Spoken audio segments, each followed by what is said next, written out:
نسخہ دیا ہم کو. اگر معشوق خدا بننا ہے تو کیا کرنا ہوگا نعیم صاحب؟ عاشق حسین بن جاؤ. محبوب خدا بننا ہے محب حسین. یہ پیغمبر کا نسخہ ہے. قرآن کیا کہتا ہے؟ عجیب ہے. ارشاد ہوتا ہے کہ ان کنتم تحبون اللہ فاتبعونی. اگر تم کو دعویٰ ہے کہ تم اللہ سے محبت کرتے ہو تو کیا کرنا ہوگا؟ فاتبعونی، میری اتباع کرو، میری پیروی کرو. نتیجہ کیا ہوگا میری اتباع اور پیروی کا؟ یحببکم اللہ، اللہ تم سے محبت کرے گا. اور یہ قرآن کا نسخہ ہے کہ جس سے خدا محبت کرتا ہے اس کو دو چیزیں ملتی ہیں. ایک، اگر پیغمبر کی پیروی کرو گے تو دو چیزیں تم کو ملیں گی. کیا؟ یحببکم اللہ، اللہ تم سے محبت کرے گا. اور جس سے اللہ محبت کرتا ہے اس کے لیے قرآن آگے کہتا ہے وَيَغْفِرْ لَكُمْ ذُنُوبَكُمْ، اللہ تمہارے گناہوں کو معاف کر دے گا. تو پیغمبر کا نسخہ ہے کہ حسین سے محبت کرو، اللہ تم سے محبت کرے گا. قرآن کا نسخہ ہے میری پیروی کرو رسول کے، میرے پیغمبر کی پیروی کرو، اللہ تم سے محبت کرے گا. تو یہاں دو الگ الگ نسخے آ گئے نہیں آ گئے؟ قرآن کا نسخہ ہے اللہ سے محبت چاہتے ہو اللہ کی تو میرے پیغمبر کی پیروی کرو. حدیث کہتی ہے اللہ سے محبت چاہتے ہو اللہ کی تو حسین سے محبت کرو. تو دونوں میں کس کو مانا جائے؟ جواب، یہ اس وقت سوال پیدا ہوگا کہ دونوں میں کس کو مانا جائے جب آیت اور حدیث میں ٹکراؤ ہو. یہاں ٹکراؤ کہاں ہے؟ قرآن کہتا ہے کہ میرے پیغمبر کی پیروی کرو، اتباع کرو. اتباع کیا ہے؟ جو پیغمبر نے کیا وہ تم کرو. تو کیا پیغمبر نے کو حسین سے محبت نہیں تھی؟ کیا پیغمبر کو حسین سے لگاؤ نہیں تھا؟ یہ محبت نہیں ہے تو کیا ہے کہ سر کو سجدے سے اس وقت تک نہ اٹھائیے جب تک حسین اتر نہ جائے؟ یہ محبت نہیں ہے تو کیا ہے کہ اگر حسین گر پڑے ہیں تو کسی کو حق نہیں ہے پیغمبر خطبہ توڑ کر کے اتریں گے، حسین کو اٹھائیں گے، لے کے دوبارہ ممبر پر آئیں گے. تو اس کا مطلب اتباع یعنی پیروی. حسین سے پیغمبر نے بھی محبت کی ہے. اب اگر ہم حسین سے محبت کرتے ہیں تو یہ صرف حسین سے محبت نہیں بلکہ قرآن کے مطابق پیغمبر کی اتباع کر رہے ہیں. دونوں صورتیں میں ہم محبوب خدا بن سکتے ہیں. صلوات بر محمد و آل محمد. اب آئیے میں آپ کو سناتا ہوں، آج 7ویں محرم ہے، کہ کس قدر رسول اللہ کو عشق تھا اپنے فرزند سے، کس قدر پیار تھا پیغمبر کو اپنے اس نواسے سے. مشہور داستان ہے، مشہور واقعہ ہے. حضرت خطبہ دے رہے ہیں، بہت توجہ سے سنیے اس کو. پیغمبر خطبہ دے رہے ہیں. دوران خطبہ امام حسین سلام اللہ علیہ مسجد میں تشریف لائے. ابا کے دامن میں پیر الجھا، گر پڑے. دیکھیے ہر بات کتاب میں نہیں ہوتی، ہر بات روایت میں نہیں ہوتی. کچھ انسان کامن سینس بھی یوز کرے. ابھی فرض کیجئے یہاں مجلس ہو رہی ہے، سوشل ڈسٹینسنگ کا خیال رکھتے ہوئے آپ 4 لوگ 5 لوگ مثلا بیٹھے ہوئے ہیں، فاصلے ہی پر صحیح بیٹھے ہیں. اتنے میں میرا بیٹا آ جائے، میرا نواسا آ جائے، چھوٹا بچہ، اور گر پڑے آ کر کے، مجھ کو ممبر سے اترنے کی ضرورت ہے؟ مجھ کو جا کے اس بچے کو اٹھانے کی ضرورت ہے؟ 10 لوگ دوڑ پڑیں گے، ارے مولانا بیٹھیے، آپ زحمت نہ کیجئے. چلیے آج یہ کورونا کی وجہ سے بھیڑ نہیں ہے، آپ پہلے زمانے کی مجلسوں کا تصور کیجئے. 50 لوگ دوڑیں گے نہیں دوڑیں گے؟ بیٹھیے مولانا آپ، میں اٹھا کے لاتا ہوں. مجھ کو اترنے کی ضرورت نہیں ہے نا. لیکن تاریخ کیا کہتی ہے کہ وہاں خطبہ چل رہا ہے، حسین علیہ السلام گر پڑے ہیں، پیغمبر نے خطبہ روکا، اترے، گئے، حسین کو اٹھایا، لے کے آئے. یہ پبلک کہاں چلی گئی تھی؟ ہر بات کتاب میں تھوڑی ہے، ہر بات روایت میں تھوڑی ہے. کچھ آدمی اپنا کامن سینس یوز کرے. یہ پبلک کہاں چلی گئی جی؟ 150 200 400 جو لوگ تھے پیغمبر کے اس جلسے میں، اس تقریر میں، اس خطبے میں، ان کو چیخنا چاہیے یا رسول اللہ آپ تشریف رکھیے، حضور آپ تشریف رکھیے، میں لاتا ہوں. پبلک کو جانا چاہیے نہیں جانا چاہیے؟ کتاب کہتی ہے، تاریخ کہتی ہے کہ پیغمبر خود گئے. اگر پبلک گئی ہوتی، اگر پبلک اٹھی ہوتی تو رسول اللہ کو وراثت صاحب چھوڑ کر کے خطبہ توڑ کے اترنے کی ضرورت تھی؟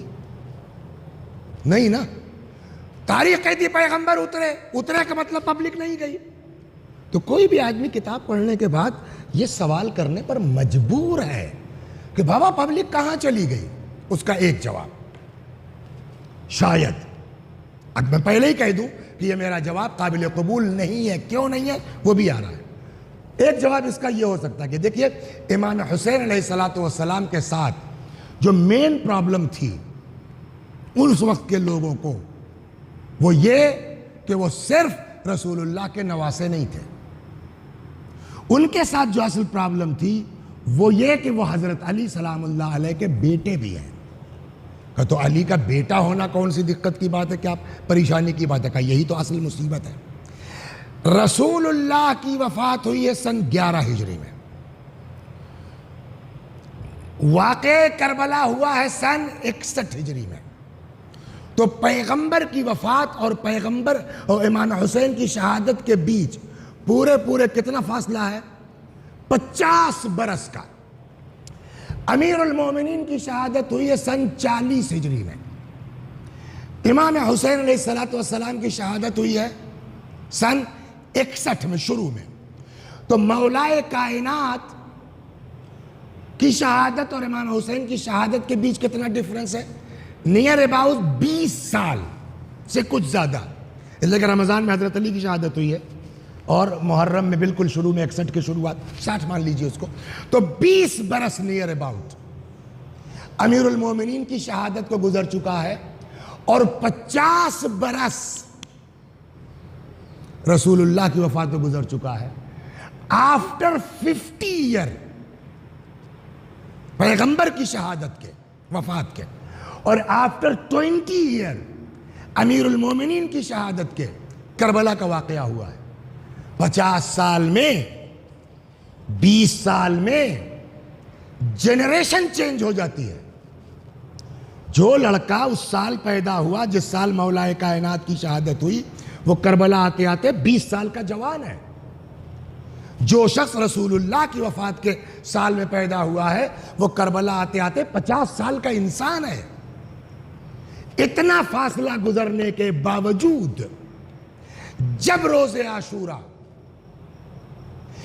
امام حسین علیہ السلام نے ان لوگوں سے پوچھا کہ مجھے کیوں قتل کرتے ہو، یہ مشہور چیز ہے، نہیں چیز ہے، کیا میں نے کسی حلال کو حرام کیا ہے؟ کیا میں نے حرام محمدی کو حلال کیا ہے؟ مجھے کیوں قتل کرتے ہو؟ پیغمبر کی وفات کے 50 برس کے بعد، آدھی صدی گزرنے کے بعد، خیبر و خندق کے اتنا بغض بھرا ہوا ہے کہ سن 61 ہجری میں یزیدی افواج میں ایسے لوگ تھے جنہوں نے امام حسین کے اس سوال پر سلام اللہ علیہ جب انہوں نے پوچھا کہ مجھے کیوں قتل کرتے ہو، میں نے کیا بگاڑا ہے تمہارا، جواب کیا تھا؟ بغضاً لأبیک، تمہارے باپ کی دشمنی میں. سوال، آخر مولا کائنات سے کیا دشمنی ان کو ہے؟ جس آدمی کو پیغمبر نے اپنا بھائی کہا ہے، جس انسان کے لیے پیغمبر نے غدیر میں کہا من کنت مولا ہو فہذا علی مولا، جس انسان کی شان میں قرآن میں آیتیں نازل ہوئی ہیں، اس آدمی نے کیا بگاڑا ان لوگوں کا کہ جس کی شہادت کے 20 سال کے بعد بھی دل سے بغض نہیں نکلا، کہہ رہے ہیں بغضاً لأبیک، ہم نے تمہارے باپ کی دشمنی میں تم کو مار رہے ہیں. 50 برس کے بعد بغض نہیں نکلا ہے اور کہہ رہے ہیں کہ ہم بغضاً لأبیک تمہارے باپ کی. کیا کیا ہے حضرت علی علیہ السلام نے؟ ہے کوئی جواب کسی کے پاس اس کا؟ سوائے اس کے خیبر میں علی، خندق میں علی، بدر میں علی، احد میں علی، ہے نا؟ اور ہر جنگ میں یہ جو آج مسلمان ہوئے ہیں ان میں سے بہت سے لوگ ایسے ہیں کہ علی کے ہاتھ کسی کا باپ مارا گیا، کسی کا بھائی مارا گیا، کسی کا بیٹا مارا گیا، کسی کا چچا مارا گیا، تو مسلمان تو ہو گئے ہیں لیکن وہ کسک خیبر والی باقی ہے، خندق والی باقی ہے، شروع کی پہلے مرحلے میں بدر والی باقی ہے۔ 50 برس کے بعد کربلا آتے آتے وہ دشمنی اور وہ کسک، وہ ٹیس ابھی ان کے دلوں میں باقی ہے۔ تو پیغمبر کی زندگی میں ہے کہ ابھی تو صاحب بدر کو 10 سال ہوا ہے، ابھی تو 5 سال فلاں جنگ کو ہوا ہے، ابھی تو 7 سال فلاں جنگ کو ہوا ہے۔ تو وہ ٹیسیں سب کی تازہ تھی۔ جب 50 سال کے بعد یہ حال ہے تو اس وقت تازہ رہے گی نہیں رہے گی؟ اب امام حسین گر پڑے ہیں، جو میں نے آپ کو شروع میں عرض کیا، اب امام حسین گر پڑے ہیں تو کہیں نہ کہیں پبلک چھوڑو یار، یہ علی کے بیٹے ہیں نا۔ یہ ایک آپ جواب دے سکتے ہیں کہ امام حسین کے ساتھ پرابلم یہ تھی کہ کہیں نہ کہیں سے سب کو حضرت علی سے کچھ نہ کچھ دقت تھی، اور آج جو حسین گرے ہیں پبلک میں یہ سوال آنا فطری ہے کہ چھوڑو یہ علی ہی کے بیٹے تو ہیں۔ یہ جواب ہم دے سکتے ہیں، بٹ یہ جواب قابل قبول نہیں ہے۔ کیوں قابل قبول نہیں ہے یہ جواب؟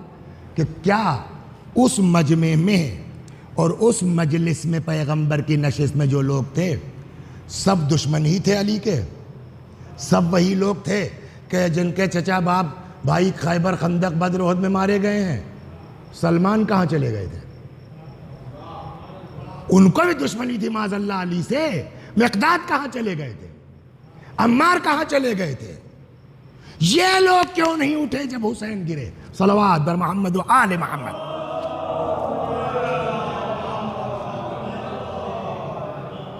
بھائی یہ سلمان تو منا اہل البیت کی کیٹیگری میں ہے، ابو ذر تو منا اہل البیت کی کیٹیگری میں ہے، یہ لوگ کیوں نہیں دوڑے؟ آپ اس کا جواب دیں، ہو سکتا ہے جس دن یہ کیس ہوا اس دن یہ لوگ نہ رہے ہوں، یہ ایک جواب، لیکن یہ کوئی جواب ہے؟ یعنی جتنے عاشقان اہل بیت تھے، جتنے عاشقان حسین اور عاشقان علی علیہم الصلاۃ والسلام، سب ایک ساتھ اس دن مجلس سے غائب ہو گئے تھے؟ کوئی تو رہا ہوگا۔ یہ لوگ کیوں نہیں دوڑے؟ جب حسین گرے تو سلمان کیوں نہیں دوڑے؟ سلمان نہیں تھے، ابوذر تھے، ابوذر کیوں نہیں گئے؟ ابوذر نہیں تھے، مقداد تھے، کیوں نہیں گئے؟ اور تاریخ کہتی ہے کہ کوئی نہیں گیا، اس لیے اگر کوئی گیا ہوتا اٹھا لیتا تو رسول اللہ کو خطبہ توڑنے کی ضرورت کیا تھی؟ تو عقل کہتی ہے ان کو جانا چاہیے، تاریخ کہتی ہے کہ کوئی گیا نہیں۔ مطلب اس بنا پر کہہ رہے ہیں ہم کہ اگر گیا ہوتا تو رسول اللہ کیوں جاتے؟ تو تاریخ کہتی ہے رسول اللہ نے خطبہ توڑا، اترے، گئے، اٹھایا، لے آئے۔ سوائے اس کے وراثت صاحب، سوائے اس کے ہمارے آپ کے پاس کوئی جواب نہیں ہے۔ ہمارے قبلہ و کعبہ مولانا عاظم صاحب بھی تشریف فرما ہے، ان کا بڑپن ہے کہ تشریف لے آئے۔ اس کے علاوہ قبلہ ہمارے آپ کے پاس کوئی جواب ممکن ہے سوائے اس کے ایسا نہیں ہو سکتا کہ سلمان نہ اٹھیں، ابوذر نہ اٹھیں، مقداد نہ اٹھیں، گئے ہوں گے، اٹھے ہوں گے، شاید ارادہ کیا ہو، لپکے ہوں، میں بھی۔ اور کیا جواب ہے؟ میں بھی۔ حضرت نے کہا ہو ممبر سے، اے بیٹھئے سب لوگ، کوئی نہیں جائے گا، میں خود جاتا ہوں، یہ کہہ کے شاید پیغمبر نے روکا سب کو، خطبہ توڑا، اترے، گئے، اٹھایا، لے کے آئے۔ اگر ہم اس کو مان لیں تو پیغمبر سے سوال ہوگا، یا رسول اللہ کیوں؟ خطبہ توڑنے کی کیا ضرورت ہے؟ کسی ایک سے کہتے بھائی اٹھا لاؤ، بہت محبت تھی، آپ بغل میں اپنے ساتھ ممبر بٹھلا لیتے۔ یہ پبلک کو روک کے آپ کیوں گئے؟ عجب نہیں، حضرت جواب دیں، بچپنا صحیح، آج سب کو اوقات بتا دی جائے، کل کو کسی کے دماغ میں یہ نہ آئے کہ بچپن ہی صحیح ہم نے امامت کو سہارا دیا ہے۔ صلوات بر محمد و آل محمد۔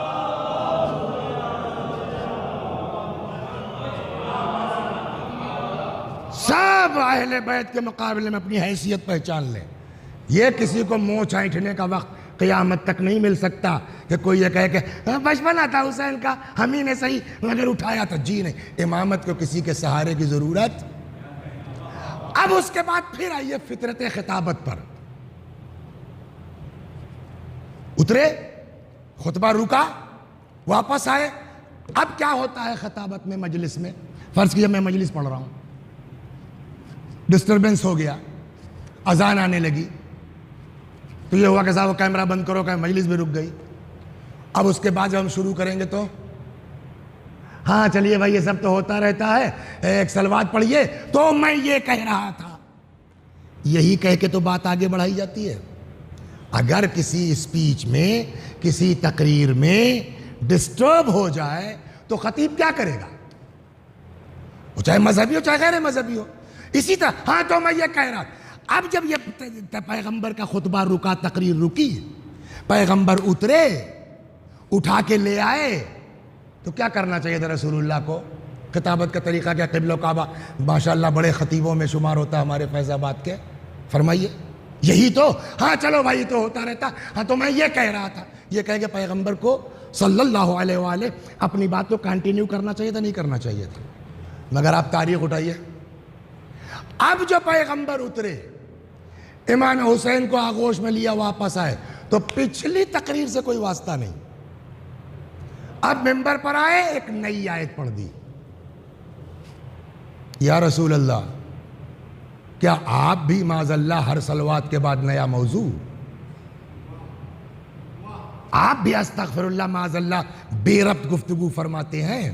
عجب نے حضرت فرمایا اچھا اگر میں بے ربط گفتگو کروں گا تو پھر ڈھنگ کی بات کرنے والا کائنات میں کون ہے؟ میں نے کہا رسول اللہ اچانک آپ اترے گئے اور پھر نئی آیت، پچھلی بات کہ تم پچھلی تقریر سے اس آیت کو کیوں جوڑ رہے ہو؟ نہ تب کا ایک واقعہ بھی تو ہوا ہے۔ ہم نے کہا واقعہ یہ کہ حسین گرے ہیں۔ آیت کیا پڑھی پیغمبر نے وہ سنیے، تب سمجھ میں آ جائے گا دونوں کا ربط۔ پیغمبر واپس آئے ممبر پر، حسین علیہ السلام کو لے کر کے، جانے قربان حسین پر، کتنا چاہتے تھے رسول اللہ اپنے اس فرزند کو۔ حسین گرے، پیغمبر اترے، اٹھایا، ممبر پر آئے، بجائے پچھلی گفتگو کو کنٹینیو کرنے کے آیت پڑھتے ہیں انما اموالکم و اولادکم فتنہ، تمہارا مال، تمہاری اولاد تمہارے لیے آزمائش کا سبب ہے۔ یا رسول اللہ بالکل بے ربط کا تقریر سے ربط کیوں جوڑتے ہو؟ حسین سے جوڑو، حسین گرے تھے۔ اچھا آیت بھی وہی ہے بالکل اولاد والی کہ تمہارا مال تمہاری اولاد آزمائش کا سبب ہے۔ ہم نے کہا اگر ہم اس واقعے سے جوڑتے ہیں تب تو سیدھا سیدھا مطلب نکلتا ہے کہ یعنی آیت کیا ہے؟ تمہارا مال تمہاری اولاد، بولیے، آزمائش کا سبب ہے۔ کب پڑھا رسول اللہ نے اس کو؟ حسین گرے، خطبہ توڑا، اترے، لے کے آئے، اس آیت کو پڑھا۔ رابطہ صاف ہے نا، یعنی حسین علیہ السلام گرے نہیں تھے، یہ رسول اللہ کا امتحان تھا۔ اگر امتحان نہیں تو اس آیت کی تلاوت کا کیا مطلب ہے؟ بھئی اس آیت سے کیا مراد ہے؟ تو آپ کو ماننا پڑے گا حسین گرے نہیں تھے، بلکہ یہ بھی ایک طرح سے پیغمبر کا امتحان تھا۔ جبھی تو پیغمبر نے کہا بھیا اولاد آزمائش کا سبب ہے۔ یا رسول اللہ اس میں کون سی آزمائش آپ کی ہے؟ حسین کے گرنے سے آپ کی آزمائش کا کیا تعلق ہے؟ عجب نہیں پیغمبر آواز دیں، کوئی اعتراض کرے یا نہ کرے، تم کو تو نہیں کرنا چاہیے اس لیے کہ تم خود ہی ذاکر و خطیب ہو۔ خطابت کا مزاج یہ ہے، خود توجہ فرمائیے آپ، کہ ذاکر خطیب سب برداشت کر لیتا ہے، دوران خطابت خلل اور ڈسٹرب برداشت نہیں کرتا۔ یہ فطرت ہے کہ نہیں ہے؟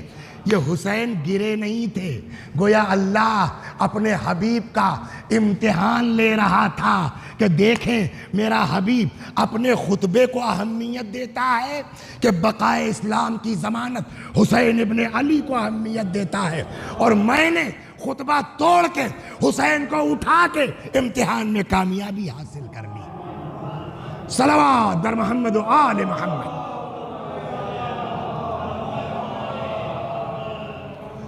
اس سے بڑھ کے کیا مرتبہ ہوگا امام حسین سلام اللہ علیہ کا؟ جو ہوتے ہیں نا چاپلوسی میں باتیں کرتے ہیں، ایک دن بہت مشہور قصہ ہے، لیکن یہ اس لیے نقل کر رہا ہوں کہ دیکھیے عظمت حسین کیا ہے۔